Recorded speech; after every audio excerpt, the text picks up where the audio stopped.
Right. Je vais inviter Alexandre Lecht, CEO de EdTech and EduFactory, Nadine Buis-Lecomte, qui est un pont entre les clients de Cornerstone en France et Cornerstone, la solution. Je les invite à nous rejoindre et ensemble, on va causer sur le grand voilà, le dilemme. Hein. Justifier l'investissement, mesurer les ROI, obligations, défis éternels, impossible, possible.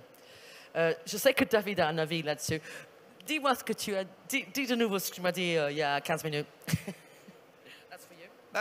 Alors, je vais essayer d'être politiquement correct, mais pas trop longtemps non plus. Évidemment que la base, c'est que dès que vous faites quelque chose, il faut vous justifier pourquoi vous le faites. Bon, ça s'appelle être responsable dans une entreprise. Partout ailleurs, ça s'appelle être responsable. Bon.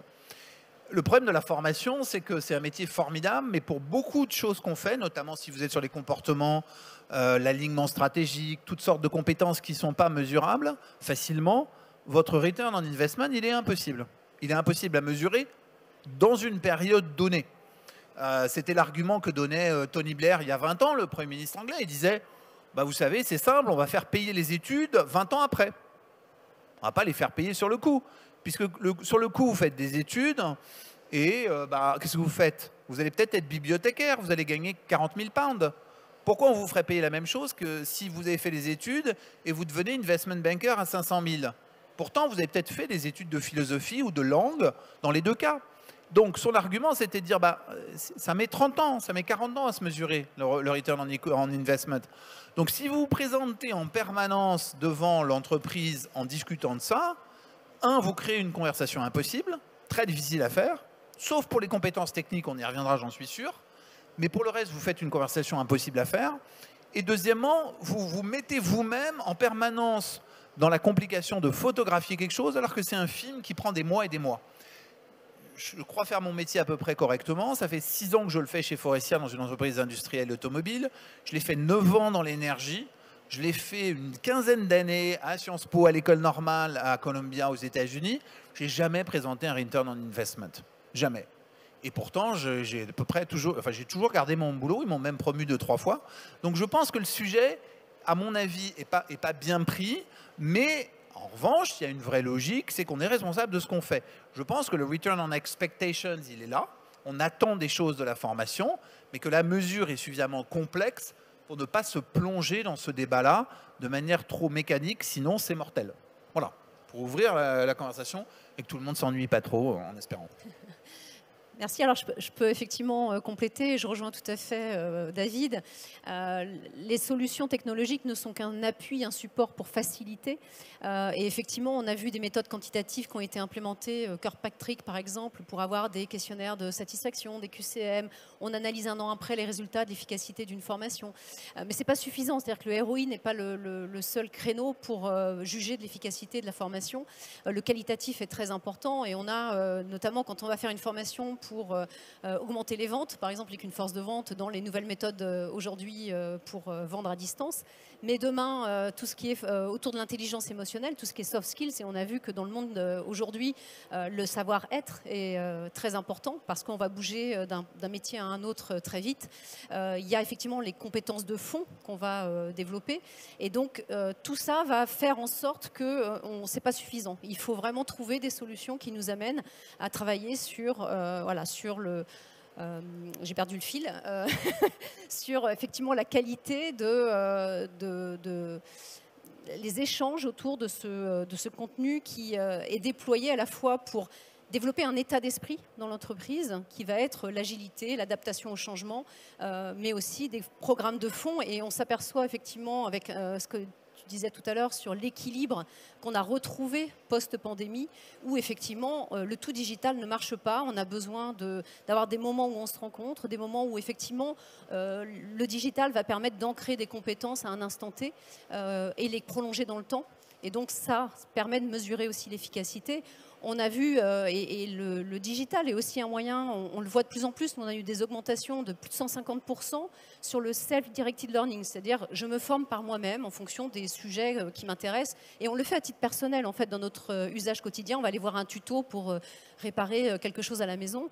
Finalement c'est ça, c'est que l'entreprise est un facilitateur, elle va donner des moyens à l'ensemble des collaborateurs et pas qu'à une sélection de collaborateurs pour pouvoir se développer au quotidien.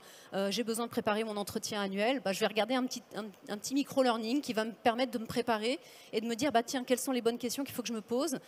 Et tout ça, c'est des facilitateurs qui vont mettre les collaborateurs dans une dynamique. Et donc, c'est aussi créer cette dynamique au départ. Donc, le push va permettre d'amener les personnes à y aller une première fois, une deuxième fois, et puis potentiellement être curieux ensuite. Et pendant la pandémie, on l'a vu, les entreprises qui ont bougé très vite au moment des confinements, elles avaient ce mindset, c'est-à-dire qu'elles ont permis au terrain de trouver des solutions par eux-mêmes, et la formation va aider à ça. Alors, pour rebondir sur le ROI et ce qu'on disait tout à l'heure, c'est un élément d'engagement, la formation. Donc si cet engagement, on peut le créer par la formation, les études comme Gallup ont mentionné qu'effectivement, un collaborateur désengagé coûtait quasiment le tiers de son salaire annuel. Un collaborateur qui est engagé, il y a moins 25% d'absentéisme. Donc tout ça va contribuer effectivement à une performance, une rentabilité, si on peut le dire, mais qui est difficilement mesurable. Alors en fait pour moi, déjà bonjour à tous, je peux évidemment que être d'accord avec ce qui vient d'être dit. Ce que je compléterais, c'est que si on regarde le terme retour sur investissement d'un point de vue financier, moi j'ai été dans la finance 15 ans avant d'être dans le monde de la formation, retour sur investissement veut dire qu'on a investi quelque chose, c'est un ratio hein, et on cherche un chiffre. Et c'est là où je te rejoins David, on ne peut pas donner un chiffre. Par contre, si on regarde la définition du retour sur investissement quand on est en finance, pour parler de cet investissement-là, mais pareil si on est sur de l'immobilier, en réalité c'est l'intelligence avec laquelle on va faire l'investissement. C'est-à-dire qu'il n'y a pas de mauvaise somme à investir, il y a des mauvaises façons d'investir. La base, déjà, c'est la diversification. C'est de se poser des questions en essayant plusieurs choses. Donc c'est en réalité un procédé avec lequel on va pouvoir investir pour avoir un bon retour, pas un résultat avec un chiffre précis, bien évidemment. C'est le premier élément. Un autre élément qui est extrêmement important, je trouve, quand on parle d'investissement dans la formation, c'est que les référentiels ont changé. Comme vous le disiez tout à l'heure, je crois que c'est toi qui en parlais, David, avec... Non, c'est toi, Sally, qui en parlait dans les années 90. Le retour sur investissement, c'était de se dire on a investi tant et c'est pour former tant de collaborateurs. Aujourd'hui, on ne parle plus de ça, on parle de référentiel de compétences, on va parler de satisfaction, on va parler de taux d'engagement. Donc le retour sur investissement fonctionne, mais à condition qu'on change le référentiel sur lequel on l'applique et on le calcule. Donc en effet, moi je pense que le retour sur investissement est intéressant à partir du moment où on fait la démarche d'analyser ce qui est vraiment important pour l'entreprise.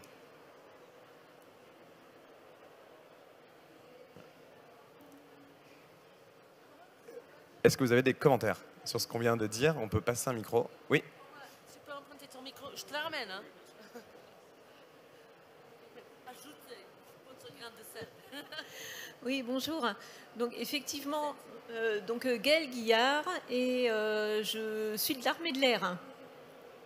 Et donc, effectivement, nous, dans ces projets de digitalisation des formations, en fait, on a deux sujets sur le retour sur investissement, parce que moi, ce qu'on me dit, c'est on vous a donné de la RH supplémentaire, on vous donne du budget supplémentaire également. Donc, derrière, comment on mesure que ces investissements ont été profitables à l'organisation? Donc, aujourd'hui, moi, j'avais deux indicateurs qui étaient la réduction du taux d'attrition et le deuxième, où là c'est beaucoup plus difficile à mesurer, c'est la diminution du temps de formation en présentiel. Et aujourd'hui on me dit ah ben oui mais en présentiel à chaque fois ils me trouvent une astuce pour rajouter des modules supplémentaires, pour rajouter des parcours supplémentaires. Donc au final j'ai pas diminué mon temps de formation en présentiel. Donc ça c'était la première chose, c'est-à-dire d'avoir des indicateurs mesurables. La deuxième chose, c'était ce que vous disiez, on va être plutôt sur des indicateurs qualitatifs. Et le qualitatif, comment on le mesure? C'est-à-dire comment on mesure que les apprenants ont mieux assimilé les objectifs pédagogiques qui étaient fixés, comment ils ont mieux apprécié la formation, comment ils ont été mieux engagés dans la formation. Et ça, c'est quand même très compliqué parce qu'on est toujours sur les indicateurs subjectifs. Oui, alors je peux peut-être effectivement donner un exemple chez l'un de nos clients, Airbus, qui en fait a mesuré pour ses fournisseurs l'efficacité. Donc ils avaient commencé, et ça c'est lié à la maturité, par des indicateurs qui étaient pourcentage de digitalisation par rapport au présentiel. Aujourd'hui, c'est fini. Ils sont beaucoup plus sur la learning efficiency, c'est-à-dire, par exemple, il y a un système de notation par étoile. Vos systèmes d'information vont vous permettre de capter un certain nombre d'éléments qualitatifs. Et c'est sur cette base-là que la renégociation ou les discussions se font sur la structure du catalogue de formation et comment on va l'organiser donc dans une façon plutôt blended pour répondre à ces sujets-là. Oui, et pour compléter, en fait, c'est vrai que sur tous les parcours qu'on nous demande de construire, en réalité, aujourd'hui, on a un vrai focus sur l'aspect des compétences, et ce qui n'était pas le cas avant. Et de plus en plus, on arrive à une granularité dans la formation avec des métriques qui permettent de vérifier en réalité à chaud, à froid et à très très froid si ces compétences sont toujours acquises. Et donc, si on peut considérer que la formation amène à l'acquisition de ces compétences. Après, évidemment, il y a la satisfaction, il y a l'engagement, et il y a donc tous ces métriques-là. Il y en a beaucoup aujourd'hui. Je pense que tous les LMS qui sont devenus des LXP, qui sont devenus en fait des plateformes d'engagement, vise à faire en sorte qu'on ait un maximum de ratios, un maximum de data sur le fonctionnement des apprenants pour être en capacité après, évidemment, de faire de l'adaptif, de faire de la suggestion, etc. Mais on n'est plus du tout sur les mêmes métriques, c'est plus les mêmes référentiels, quoi. Et si vous comparez, alors plus il y a un point français qui est un peu particulier, c'est que quand vous regardez l'histoire de la formation en France, elle vient du dialogue social. Le dialogue social n'est pas top dans ce pays. Donc du coup, c'est beaucoup une mesure quantitative de se dire, est-ce que j'ai obtenu ce que je veux avoir pour faire de la promotion, etc.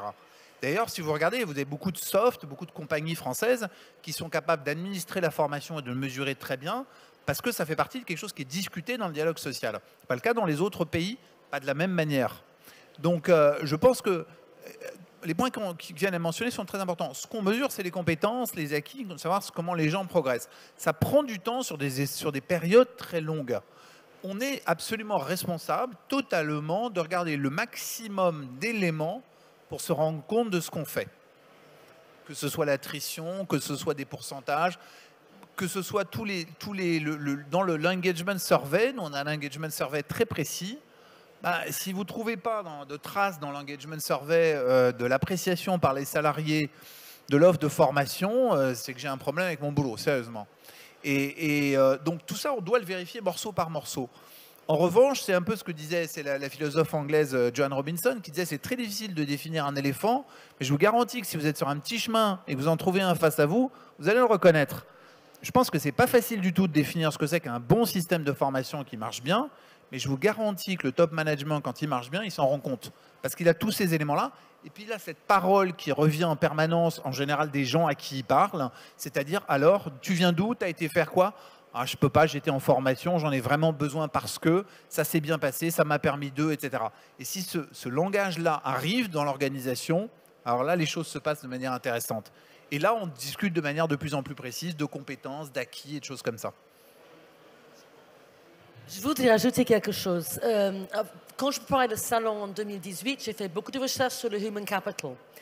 Et j'avais lu une étude de Forbes qui a fait des entretiens avec des 1000 PDG des plus grandes entreprises du monde. Et ils ont posé la question, quels sont vos 5 domaines d'investissement dans les 5 ans à venir, les top 5. Tous ces boîtes, y compris Coca-Cola and I don't know what, ils disaient, people are our biggest assets. Humans matter. We are a people company. People make the difference. OK. Devinez quels sont les 5 plus grands investissements. OK. Automation, robots, plant, buildings, computers. Where the fuck were the people? OK. So, je pose la question.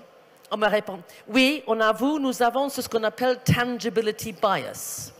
Et tangibility bias, c'est quelque chose qui vient des actionnaires à Wall Street, qui pousse les grandes entreprises à investir dans les choses qui sont tangibles, mesurables et sauf et sain. Apparemment, nous, les humains, on n'est pas fiables. Mais ils ont tort. Après, j'ai fait la recherche. Toi, tu es économiste, David. Tu es économiste. Moi aussi, j'ai fait l'économie. Korn Ferry a fait une étude sur le human capital dans le monde en 2016. Ils ont découvert pour les entreprises, si vous investissez $1 dans un humain, vous allez ajouter 11,69 $ au GDP. Donc, si on vous pose la question, vous n'avez que répondre. Au niveau global, c'est le meilleur investissement que vous pouvez faire. Beaucoup mieux que les robots, l'immobilier et les PC. Ça, c'est mon grain de sel. Non, et je voulais ajouter, notamment dans la guerre des talents qu'on voit aujourd'hui sur certaines pénurie aujourd'hui pour alimenter des métiers. Donc, si on n'a personne pour créer la valeur qu'attend l'entreprise, pour créer des produits, pour les vendre, finalement, le résultat, il n'est pas là. Et l'idée, c'est de se dire, la formation, elle est aussi un moyen d'engager des personnes qui ont envie d'apprendre, qui ont envie de contribuer, quelque part d'apporter leurs idées. Et le fait d'ouvrir ça, c'est aussi un élément d'attractivité. On le voit, on a des clients qui nous sollicitent de plus en plus pour l'onboarding, pour pouvoir ouvrir ces sujets-là et attirer les personnes qui veulent apprendre. Et c'est une entreprise qui va les accompagner tout au long de leur carrière. Et c'est un vrai élément différenciateur aujourd'hui. Je disais, on a plus de 150% d'augmentation sur tout ce qui est formation par soi-même. Donc, prendre sa carrière en main. Plus de 150% depuis la pandémie, c'est-à-dire depuis 2 ans. Alors, il y a effectivement, tout le monde a constaté, le digital a beaucoup augmenté, mais sur cette partie où on ouvre le catalogue de formation, et effectivement, il y a ces contraintes réglementaires avec le plan qu'on doit prévoir à l'avance, avec un budget, et ouvrir une partie du catalogue de manière libre, c'est-à-dire que tout le monde pourrait en consommer, finalement, c'est bien, et on s'aperçoit que ça ne démarre pas tout seul. C'est-à-dire que même si c'est ouvert à tout le monde, on a notre quotidien, on est pris par le temps, on n'a pas le temps de se former. Mais effectivement, accompagner, guider, les collaborateurs vont commencer à y aller et ensuite vont prendre le réflexe. Mais c'est quelque chose qu'il faut accompagner. Et l'outil digital est un vrai moyen de toucher tout le monde très vite, comme l'a fait Faurecia, effectivement, en 4 ans. J'étais touchée, j'étais émue parce que Nadine dit sur l'expérience d'apprendre, juste la valeur de ça toute seule. Et j'ai une technique qui pourrait vous intéresser. Il y a 20 ans, j'ai lu un livre qui m'a changé ma vie. Ça s'appelle « La 5e discipline » par Peter Senge. « The Art and Discipline of l'organisation qui apprend ». Et j'ai compris quelle est vraiment la chose qui se passe dans une organisation qui apprend. Je pense qu'il y a beaucoup de mythes sur l'animal. Et Nadine, quand tu as dit ça, ça m'a fait penser à un truc. Ça s'appelle l'analyse tire-bouchon. Quand vous avez une expérience avec vos collègues, avec vos apprenants, n'importe quelle expérience en entreprise, posez-vous la question, quelle était la théorie du travail qu'on avait? Par exemple, si je paye les vendeurs de la commission, ils vont vendre plus. Okay? Qu'est-ce qui s'est passé? Ils ont vendu moins. Pourquoi? Parce qu'ils étaient en précarité et ils poussaient trop. Quelle est la nouvelle théorie du travail? Et ça, c'est une expérience d'apprentissage de tous les jours qu'on peut faire dans toutes les réunions pour vraiment instaurer cette culture d'apprentissage en constance. Donc, ça s'appelle le tire-bouchon. Quelle était la théorie? C'était quoi notre théorie de travail? Qu'est-ce qui s'est passé? Pourquoi? Quelle est la nouvelle théorie de travail?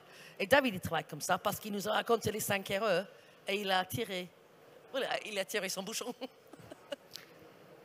Je sais, moi j'espère. En tout cas, je pense qu'un point important, une des raisons pour lesquelles on parle beaucoup de ces questions de mesure, c'est parce que tout le monde est convaincu de l'efficacité de la formation, mais personne ne veut la payer. Et c'est ça le jeu, forcément. Si vous regardez, les gens sont, et j'en fais partie, contradictoires. Vous parlez au PDG, vous parlez au patron des business, le premier problème dont ils vont vous parler, c'est est-ce que j'ai les bonnes compétences? Est-ce que j'ai le bon comportement? Voilà. Si par miracle, ils pouvaient obtenir ça sans faire aucun effort, et ça serait génial, ils seraient très contents. Sauf que le problème, c'est qu'il faut faire un petit effort. Et ce petit effort-là, notre rôle à nous, c'est essayer de leur rendre cet effort le moins compliqué possible, accessoirement pas trop cher, et surtout d'essayer de leur faire comprendre comment progressivement ils vont arriver à leurs résultats. Et évidemment, ne pas rentrer dans cet argument quantifiable que j'ai évoqué tout à l'heure. Mais la question du rendement, moi, ce qui me frappait, je lisais dans Forbes la semaine dernière un survey sur les CEO américains. Et les CEO américains disent à 95%, les jeunes diplômés que nous recevons n'ont pas les compétences dont j'ai besoin pour faire fonctionner mon entreprise. Et alors, ils sont terrifiés et disent c'est épouvantable, ils n'ont pas les compétences dont j'ai besoin pour mon entreprise. Bon. Et j'ai envie de vous dire, 1, je ne suis pas surpris. 2, je pense que ça ne changera pas. 3, je pense que c'est très bien comme ça.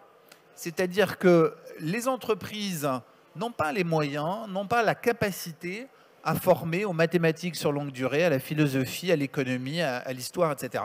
Ça, c'est ce que fait l'enseignement secondaire et supérieur. D'accord? On récupère dans les entreprises des gens qui ont des têtes bien formées à travailler, pas mal. On va leur apprendre des compétences, des skills, mais ils vont arriver en ne sachant rien faire au sens de l'opération. Et c'est très bien. Et ce partage des rôles, il nous va très bien. 4 ans d'université, 5 ans d'université, c'est pas le boulot des universités dans l'entreprise. C'est le boulot de l'enseignement supérieur et de l'enseignement secondaire. Et ça coûte très cher et on le paye selon les pays par l'impôt ou par le choix des parents ou des individus. Mais nous, notre boulot à nous, c'est de faire la deuxième partie et de l'expliquer de la même manière. Moi, j'ai eu plusieurs fois la question en COMEX, alors sur le ROI, parce que j'ai une fois quelqu'un qui m'a demandé en COMEX le ROI, et je lui ai répondu quel est le prof qui t'a le plus marqué dans ta vie. C'était un ingénieur très sympa qui venait d'une famille où il n'avait pas du tout, personne n'avait fait d'études, et il venait de Roubaix dans le nord de la France, et il a commencé à me parler de sa prof de maths, un Roubaix, qui a changé sa vie. Grâce à ça, il a compris qu'il était bon en maths alors que personne n'avait fait d'études. Et comme personne n'avait fait d'études dans sa famille, c'est la première personne qui lui a donné une information qui lui a fait penser « Merde, je suis pas nul, je peux faire quelque chose, je peux y arriver », alors que mon environnement familial ne me permettait pas de le comprendre, ne m'interdisait pas, mais ne me permettait pas. Et finalement, il a parlé pendant 5 minutes. Alors évidemment, les autres ont commencé à parler de leurs études. Et comme ils étaient tous ingénieurs, ils étaient très contents de parler de leurs études. Je vous rassure, on n'a plus parlé de return on investment. Pourquoi ? Parce que le return on investment, il était là. C'est cette prof de maths qui a changé sa vie il y a 35 ans. Comment je le mesure ? Lui venait de le mesurer tout seul. J'insiste sur ça parce que je pense que ces partages des rôles-là, on les oublie parce qu'on est dans un monde très rapide, avec des horizons très courts. Donc on a l'impression que les entreprises doivent tout faire, qu'il faut obtenir des rendements très rapidement, etc. Il y a un certain équilibre qui s'installe et je pense que les boîtes en font de plus en plus et c'est très bien. Et on se complète assez bien. On ne s'oppose pas avec les systèmes de formation. Je suis complètement d'accord avec ça. Je voudrais rajouter en fait 2 expériences que nous, on vit au quotidien. Premièrement, là, je te rejoins parfaitement sur le fait qu'à partir du moment où on sait que c'est rentable, il ne faut pas se poser la question forcément de combien, c'est est-ce qu'on fait bien, est-ce qu'on fait cet exercice-là. Les 2 expériences que moi, je vis avec mes 2 sociétés, la première, c'est EdTech, la toute dernière, c'est une marketplace de freelance. Quand on leur demande pourquoi est-ce que vous êtes devenu freelance, en règle générale, ils disent « je manquais de considération dans mon entreprise ». C'est-à-dire, on ne me formait pas, on ne me mettait pas en avant, on ne valorisait pas mes compétences, on ne pensait pas que j'étais capable, j'ai voulu prouver que j'étais capable et que je pouvais faire mieux. C'est la deuxième raison pour laquelle les gens deviennent indépendants. De l'autre côté, EduFactory, mon autre entreprise, on crée des modules de formation sur mesure. Donc là, on voit le besoin de l'autre côté. 77% des demandes actuellement, c'est sur les soft skills, le bien-être au travail, la remédiation cognitive. Ça doit vouloir dire quelque chose, mais comment est-ce qu'on le mesure ça ? Que le freelance est parti, combien ça coûte un mauvais recrutement ? On a recruté quelqu'un, on n'a pas réussi à le garder. Combien ça coûte de recruter quelqu'un d'autre, de l'acculturer ? C'est ça en fait, c'est le quotidien. C'est immesurable, c'est impossible de le mesurer. Oui. Et je rejoins l'indicateur que vous mentionniez tout à l'heure sur l'attrition. Ça fait partie des indicateurs qui aussi permettent de comprendre que les collaborateurs ne sont pas forcément complètement satisfaits dans leur poste et à un moment donné, ils ont envie de faire autre chose. Et la mobilité interne est un grand élément de reconnaissance aussi des compétences de l'individu au sein de l'entreprise. Et finalement, il peut faire autre chose. Il a les fondamentaux et l'outil technologique, et c'est ce qu'on fait nous depuis quelques années. L'intelligence artificielle qui est embarquée dans ces solutions va permettre de scanner les compétences de manière beaucoup plus large que le poste pour lequel je suis embauché dans mon entreprise. Donc ça va bien au-delà avec du savoir-être et du savoir-faire. Le savoir-être est de plus en plus important. Ça fait partie de nos top 10 des titres qui sont cherchés par les collaborateurs. On est capable même d'analyser les mots-clés sur lesquels les gens font des recherches. Et tout ce qui est lié aux soft skills est le premier, la productivité, donc comment gérer mon temps, voilà, le personal health, tout ce qui va être lié aux soft skills est important aujourd'hui. Donc la mobilité est un des grands éléments aussi qui permet de voir les gens bouger dans l'organisation. Et plus récemment, donc, DPDHL qui a mis en place une talent marketplace. Notamment, on parlait des compétences tout à l'heure au cœur de la solution. C'est vraiment ce qui va nous permettre de dire, avec ce champ de compétences, qu'est-ce que je pourrais faire en fait ? Je fais ça aujourd'hui, mais peut-être qu'il y a d'autres métiers. Et l'idée, c'est de se dire, quelle est la distance à la compétence qui me permettrait d'aller à ce poste demain ? Et donc, c'est de voir des profils de carrière, pas forcément horizontaux, mais verticaux. Voilà. Je suis peut-être, et j'ai l'exemple notamment chez un client en télécom, une personne qui était assistante de direction, donc qui a des qualités de multitâche et de capacité à ordonner les choses. Elle a pu évoluer vers un poste de gestion de projet. Bah oui, parce qu'effectivement, c'est des compétences qui sont transverses et qu'on peut utiliser. On a l'avantage de bien connaître l'entreprise. Moi-même, j'ai promu dans ma société 2 personnes qui étaient sur d'autres postes avec des compétences très différentes, mais ils avaient cette connaissance produit, réseau interne, et la montée en compétences sur le poste, c'est quelque chose qu'on sait gérer. On a les compétences en interne pour le traiter, et ça prend moins de temps que d'intégrer quelqu'un à l'extérieur, avec en plus la rétention et l'effort de formation, finalement, sert cet objectif. Peut-être un point à ajouter, c'est tu parlais Sally, tout à l'heure des questions de l'investissement des pays, des rattrapages. Si vous regardez une des grandes réussites, si vous passez un peu de temps dans les entreprises allemandes, une des grandes réussites des entreprises allemandes, c'est la manière dont elles accumulent les compétences et la manière dont elles forment les gens. Il n'y a pas de miracle. Il y a dans la durée un système extrêmement bien fait, un horizon de temps assez long, un investissement dans les collaborateurs assez répété, et vous obtenez des résultats qui sont pas surprenants, hein, quelque part. Quand vous décortiquez tout ça, vous vous rendez compte que, et ça a été quand même la force des entreprises américaines, ça l'est encore, mais à partir des années 20 ou 30 et dans l'après-guerre, les premières grandes universités d'entreprise sont nées chez McDonald's, chez General Motors, dans les grandes entreprises américaines, et c'est ça qui leur a permis d'accumuler un niveau de compétences très élevé. Donc, il n'y a pas de secret quelque part, il n'y a pas de miracle, c'est plutôt une bonne nouvelle d'ailleurs. C'est quand ça s'organise bien, ça produit ses résultats. Il y a peut-être des réactions dans la salle ou des questions? Yeah, je viens avec le micro.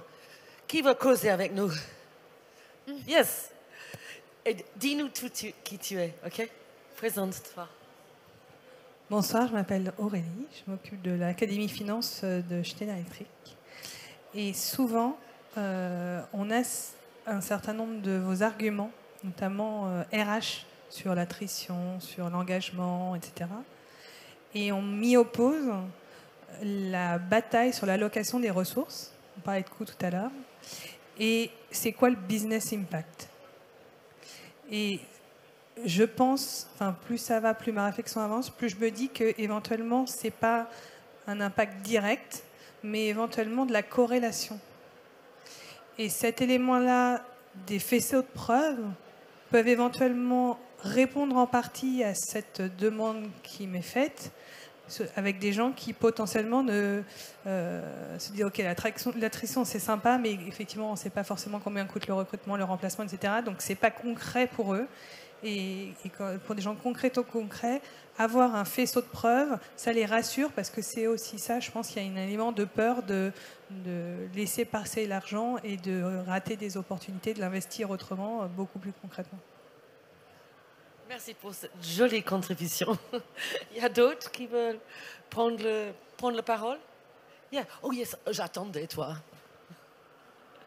Toi, tu as gagné le prix d'être le premier assis dans la salle pour cette séance.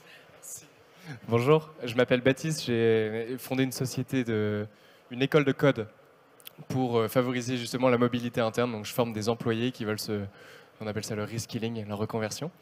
Je me demandais, ça n'a rien à voir, mais de manière beaucoup plus macro, surtout dans une société comme Faurecia, comment, en proposant un catalogue de formation hyper ouvert et en laissant le métier choisir, comment est-ce qu'on arrive quand même à orienter vers la vision stratégique long terme de la boîte?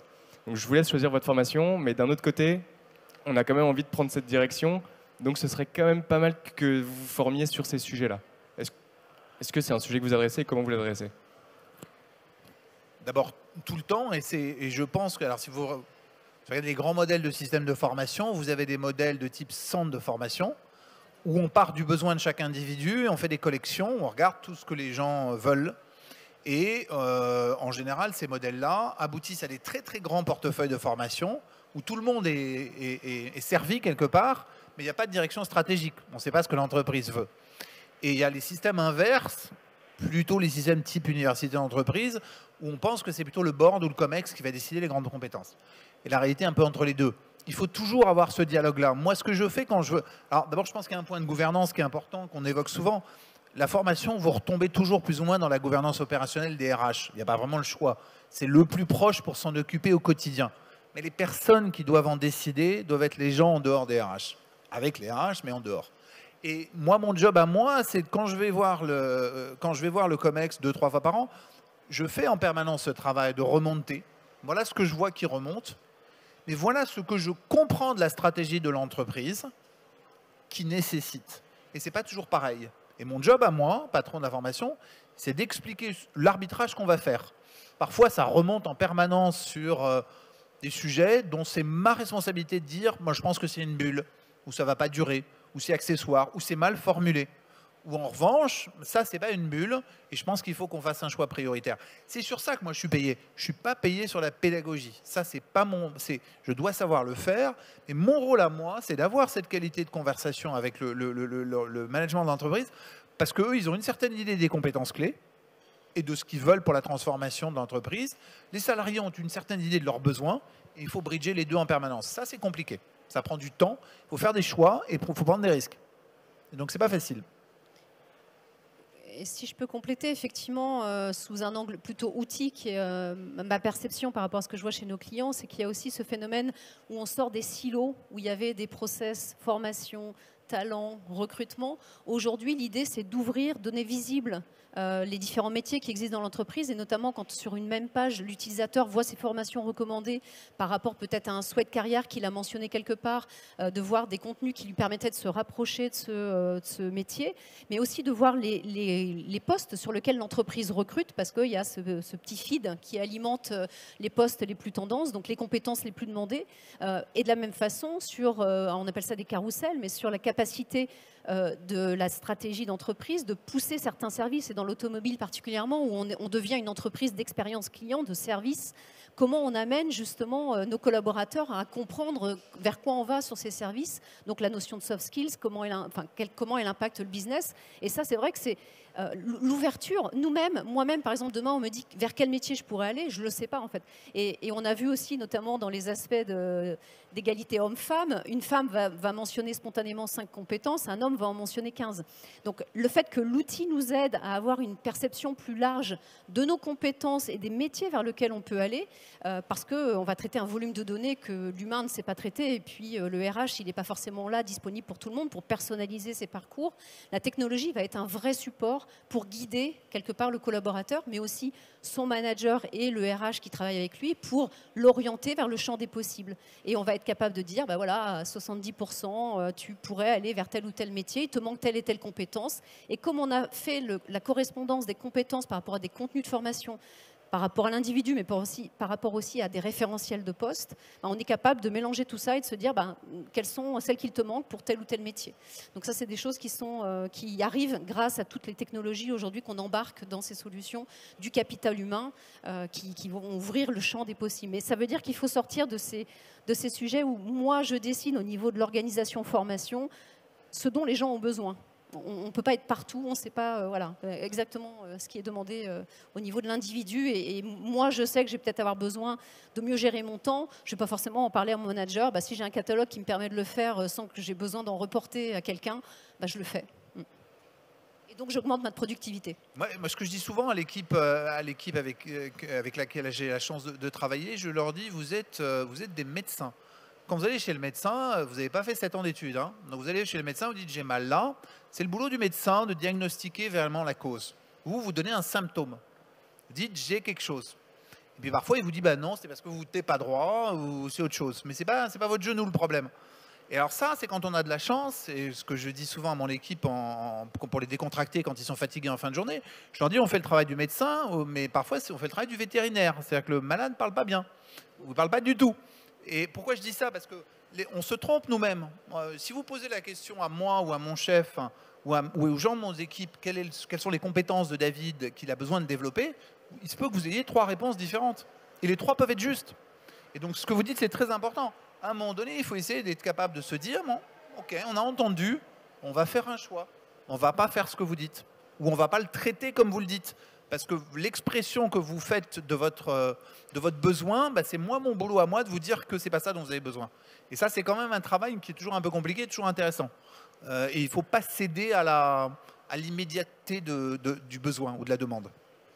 Je pense que ça fait un lien aussi avec la question qui a été posée juste avant sur les conséquences indirectes de l'investissement et quel est l'impact sur le business.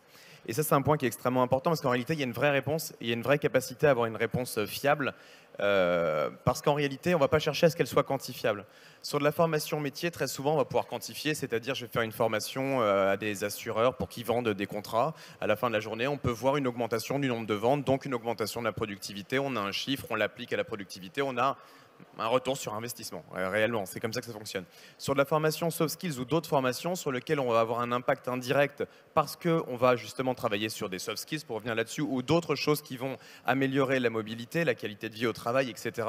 En réalité, c'est une démonstration, et là je réponds en tant qu'ingénieur et en tant qu'entrepreneur, c'est une démonstration qui est théorique, c'est-à-dire si on fait cette formation, on augmente le bien-être, si on augmente le bien-être, on augmente la productivité, on augmente la fiabilité, si on augmente la fiabilité, on augmente, etc. Donc on ne va pas avoir un chiffre, mais on a une démonstration par l'exemple, tout simple, avec un raisonnement logique en réalité, qu'on va dans la bonne direction, mais ce n'est pas quantifiable. Et si dans ce cas-là, la direction vous demande combien, demandez-lui de faire le calcul. S'il trouve un résultat, on serait tous, je pense, très intéressés d'appliquer la formule. Oui, je voudrais ajouter quelque chose. Dans ma vie de chef de projet e-learning et travailler avec des clients, c'était au niveau de l'analyse des besoins aussi, on découvre où les impacts sont possibles. Et j'ai développé une technique de prendre une vue systémique et de partir sur une dimension que je vois rarement dans les LMS. Et cette dimension s'appelle l'activité. Parce que je suis personnellement convaincue que les compétences et les connaissances toutes seules ne changent rien. C'est seulement quand ils sont mis en œuvre dans une activité de transformation qu'on crée la valeur. Et un jour, j'étais appelée à Nuts Corner dans Irlande du Nord pour voir le board électrique de Irlande du Nord qui voulait que, parce que j'étais dans une boîte de formation informatique, qui voulait qu'on fournisse la formation pour les application developers. J'ai organisé un atelier où j'ai pris les application developers, leurs clients internes et leurs actionnaires. Et j'ai posé la question application developers, vous pensez avoir besoin de quoi en formation? Bon, ils voulaient apprendre code, Adobe Acrobat, toutes sortes de gadgets, widgets, tout ce qui renforçait le prouesse informatique. Pose la question à leurs clients internes.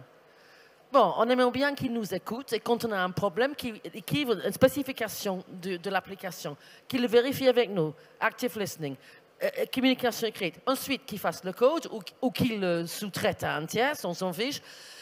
Et ensuite, ils reviennent avec l'application, ils documentent, ils nous forment, on lieu de le jeter au-dessus du mur.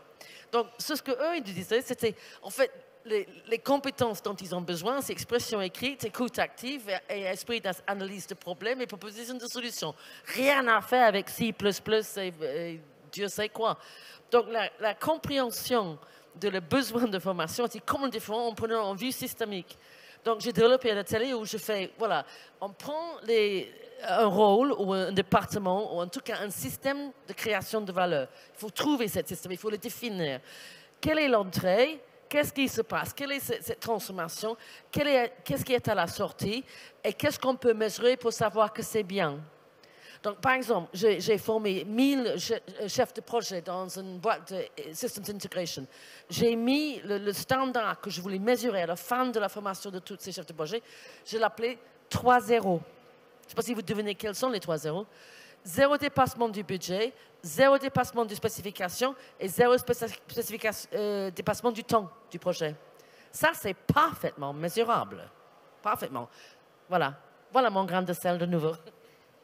Je reviens sur ce que David disait en introduction, c'est qu'en fait, il faut partir du besoin métier, du problème qu'on cherche à résoudre. Et à partir de ce problème, d'où vient-il? Et effectivement, quand on parle d'écoute active, peut-être que les clients ne sont pas satisfaits parce qu'ils ne se sentent pas écoutés. Et donc, si effectivement on travaille sur des thématiques dont on sait quel est l'objectif final, on va être forcément, la formation va forcément être plus adaptée.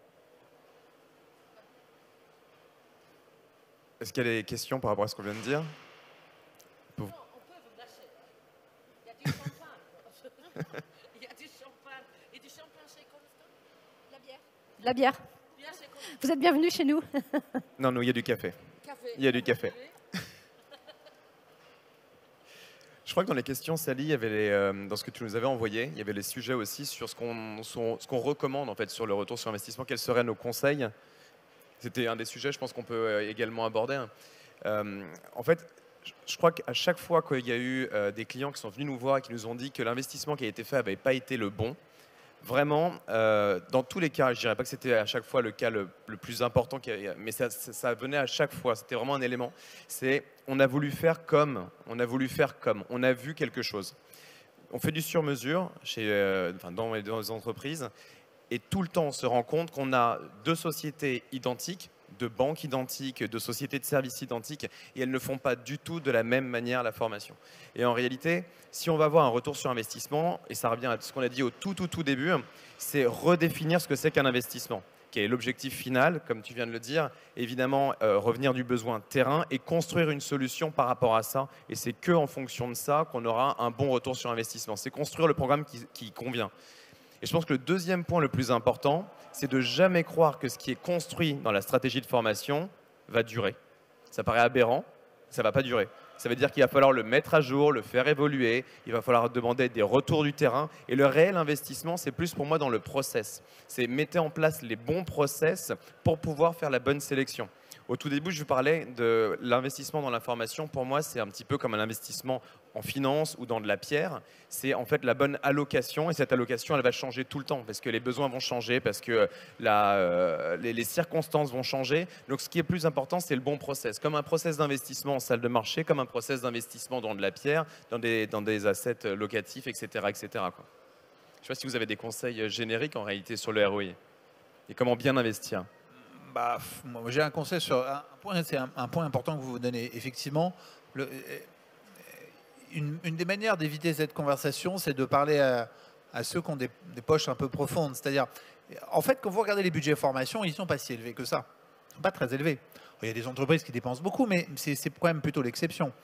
En revanche, ils sont comparés à l'intérieur de références ou de zones qui sont des RH ou des domaines de coûts.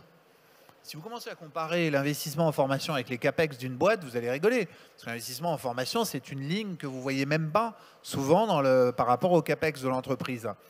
Donc, qu'est-ce que ça veut dire? Ça veut dire qu'effectivement, si vous vous trompez de personne à qui vous en parlez, si vous vous trompez de contexte, si vous allez dans une conversation qui vous gêne vous-même, vous allez effectivement récupérer quelqu'un qui va venir chez vous et dire « Ah, on n'a pas fait le bon investissement ». Et ça c'est souvent ça peut se passer. L'autre point, je suis parfaitement d'accord, c'est une question de contexte. On oppose souvent les hard skills et les soft skills dans les entreprises comme si c'était les deux seuls problèmes de formation qu'on avait à résoudre. Mais on a évidemment à résoudre toutes sortes d'investissements dans les méthodes. C'est ce que tu disais sur les systèmes. Je viens de travailler dans les 10 dernières années dans 2 entreprises très différentes dans les méthodes de travail. Si vous voulez changer une méthode de travail, c'est très compliqué, ça prend beaucoup de temps. Et ce n'est pas quelque chose que vous pouvez identifier comme une pure compétence. L'énergie, c'est des ingénieurs systèmes, c'est des logiques de système. L'équipementier automobile, c'est des logiques de lignes et de flux et de morceaux. C'est des logiques complètement opposées. Si vous voulez faire évoluer une entreprise comme Faurecia, il faut que vous fassiez passer non pas ni des soft skills ni des hard skills, mais des logiques de méthode et de système. Et ça, c'est des changements coûteux, parfois, profonds. Et donc là aussi, les questions de mesure ne sont pas les mêmes parce que vous ne parlez pas aux mêmes personnes qui vont mesurer si ça marche ou si ça ne marche pas. Et donc je pense qu'aussi, c'est une des questions. Hein, je veux dire, j'ai vu ça, on voit ça on voit ça même dans le débat public. Le prix de l'énergie, la facture de l'électricité est comparé à quoi? Au fait qu'on vous a expliqué que ça ne devait pas être cher. Mais on a oublié que les télécoms coûtent très cher. Mais c'est des zones qu'on ne compare plus entre elles. Donc si vous comparez la formation à des coûts RH, vous allez mourir, parce que ça va vous tuer les 3/4 de votre budget RH. Si vous le comparez à des CAPEX d'entreprise, vous ne les verrez même pas. Donc, d'où la nécessité aussi d'en parler avec des gens qui sont habitués à maintenir des très grosses sommes. Parce que là, ça va leur apparaître un point tout à fait mineur, et au contraire, ils vont discuter de manière très décontractée du sujet. Ils vont trouver que c'est génial, c'est très très rentable, ça ne coûte rien. Oui, ce qui est intéressant, c'est qu'effectivement, on est dans une histoire où les entreprises, elles justifiaient de leur performance par de la performance financière. Aujourd'hui, on s'aperçoit qu'effectivement, les notions comme le développement durable, son empreinte sur le marché, enfin sur l'environnement, va avoir un impact important. Et donc, effectivement, si on part de cette problématique-là, et particulièrement au secteur automobile, c'est de se dire comment je sensibilise l'ensemble de mes collaborateurs à ces sujets, parce que peut-être qu'il y a quelqu'un sur la chaîne d'opération qui va avoir une super idée pour dire cet élément d'emballage, finalement, on peut peut-être en faire autre chose. Mais s'il n'a pas connaissance de ces sujets parce qu'on ne l'a pas sensibilisé, il ne va pas forcément faire attention. On a vu le cas de cyberattaques qui vont coûter très très cher à l'entreprise.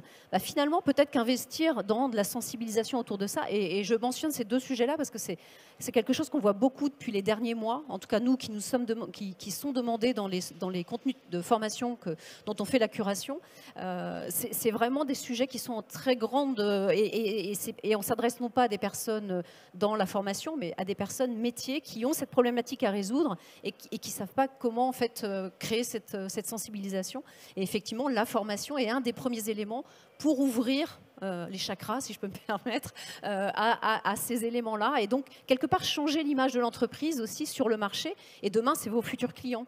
Et si j'adhère pas à la marque parce qu'ils ont une empreinte, il y a de la chimie, il y a des choses qui ne sont pas très positives sur l'environnement, particulièrement dans la jeune génération, ils y sont très très sensibles. Donc derrière, c'est la capacité à recruter parce que je m'assimile ou pas à la marque.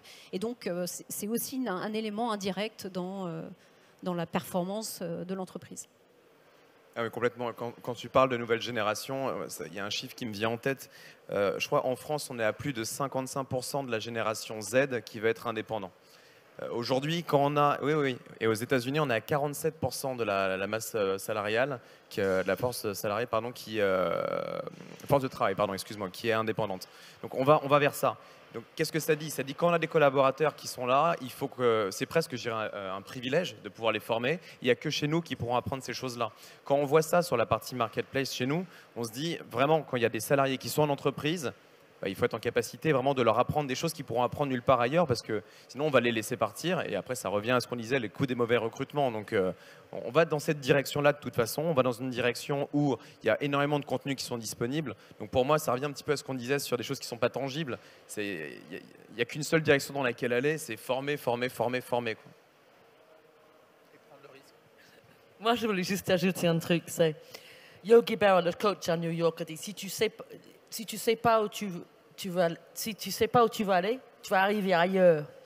Et souvent, avec mes clients, je pose la question, quelle était la mission? Pourquoi on voulait faire de la formation? Et je dois avouer que j'ai entendu des choses un peu bizarres parfois. Hein. Une fois, Compaq m'avait appelé pour acheter pour 10 personnes 2 semaines de Cisco Top Gun Training. Ça coûtait $14 000 chacun. Donc, c'était un gros investissement. Hein. Et j'ai dit, pourquoi? Pourquoi vous voulez faire ça? Parce qu'on va les virer. C'était pour les acheter un passeport dans une vie après.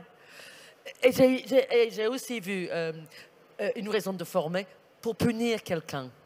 Ça va bien faire ça, tu as besoin de la formation. Donc, moi, je vous avoue, la meilleure chose à faire, effectivement, c'est déterminer que la mission, ou la raison, c'est en général pour augmenter les performances et peut-être éviter la formation comme récompense. Ah, tu as bien vendu, Alex. On va t'envoyer dans un château pour 2 semaines de leadership avec des bons vins. Tu aurais pu faire l'argent, franchement. Je rejoins parfaitement. Ça rejoint ce que je disais tout à l'heure sur le côté, en réalité, c'est une richesse d'avoir cette formation en entreprise. Aujourd'hui, ce que tu dis sur le côté punition, nous, on l'a vécu, moi je l'ai vécu aussi dans une autre vie quand j'étais salarié. Aujourd'hui, ça devrait être un privilège de donner accès à une connaissance spécifique d'une entreprise. Je pense que chez toi, tu dois avoir des sujets de formation qui doivent être passionnants. Et ça doit être le cas dans toutes les entreprises. Donc en réalité, la capacité de former, c'est plus même un retour sur investissement. C'est un investissement qui est fait directement sur les collaborateurs et pas sur le business qui génère derrière. Parce que tout le monde dit, comme tu disais tout à l'heure, nous on est human matters, mais en réalité il faut investir sur la personne et pas sur ce que disait madame tout à l'heure, c'est-à-dire quel va être le retour business. Ça c'est complètement secondaire et je pense que la bascule a été faite aujourd'hui quand on forme, c'est pour miser sur les gens et pas sur ce qu'ils vont rapporter à l'entreprise parce que ça va arriver de toute façon. Mais le premier retour il est vraiment sur les gens, quoi. Oui, et j'avais une conversation pas plus tard que ce matin avec un client sur la transmission du savoir. Ils ont des personnes qui ont 50 ans et plus, et l'objectif, c'est comment de s'assurer qu'ils vont garder ce savoir. Donc la formation, ce n'est pas uniquement quelque chose de très structuré, très défini, c'est aussi comment, dans l'entreprise, je vais pouvoir faire collaborer, faire partager ce savoir. Je suis un jeune qui arrive dans cette entreprise, le fait de voir une vidéo sur quelqu'un qui gère, sur une chaîne de production, quelque chose de très précis, notamment c'était dans l'industrie du luxe, sur les accessoires de mode. Il y a tout un découpage en fait, des tâches qui permet d'arriver à l'objet à la fin. Et ce savoir-faire métier, en fait, il doit être transmis d'une certaine façon, lui donner accès par ces outils, et donc en montrant, par exemple, qui a telle et telle compétence, de pouvoir le contacter, échanger avec lui de manière informelle, sans envoyer un email spécifique. C'est donner ce libre accès qui va quelque part donner envie aux personnes de se développer, d'apprendre des nouvelles choses parce qu'ils admirent telle ou telle personne. Est-ce qu'il y a encore des prises de parole dans la pièce? Quelqu'un veut ajouter quelque chose? Ou nous poser encore des questions? Ouais, Ah? OK. Bon, je clôture. J'ai attendu 2 ans et 3 mois pour vous voir. Et on a passé 2 jours merveilleux ensemble. Trouvez-moi sur LinkedIn. Faites-moi part de vos pensées, votre feedback, comment vous appréciez, qu'est-ce que vous voudrez de plus, qu'est-ce que vous voudrez de moins. Do you like David Jester? Do you like him? Do you like her? I like her. Talk to me. Et on se retrouve le 1er et 2 février. Hein? Notez, 1er et 2 février 2023. On est d'accord? Et comme dit Eddie Mitchell, voilà, là c'est la dernière séance. Hein? À bientôt.